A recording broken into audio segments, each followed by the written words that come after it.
এই যে মান্দাতলা তেল পাম্পে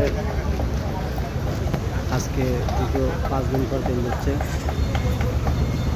দেখেন নিগি তেল পাম্প, এটা বিশাল বড় সিরিয়াল, প্রায় 2 কিলো হবে।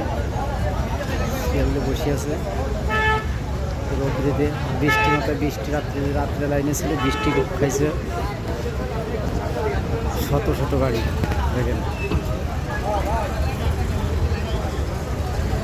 কি দুর্বিষহ অবস্থা। তেলের জন্য মানুষের কর্ম ছেড়ে সবাই চলে আসতেছে কাজকর্ম দিতে। যারা চাকরিজীবী তাদের এক্সট্রা 2-3 ঘন্টায় তেলের পিছনে সময়টা লাগতেছে, কেউ 3 ঘন্টাও পাচ্ছে না তেল। দেখেন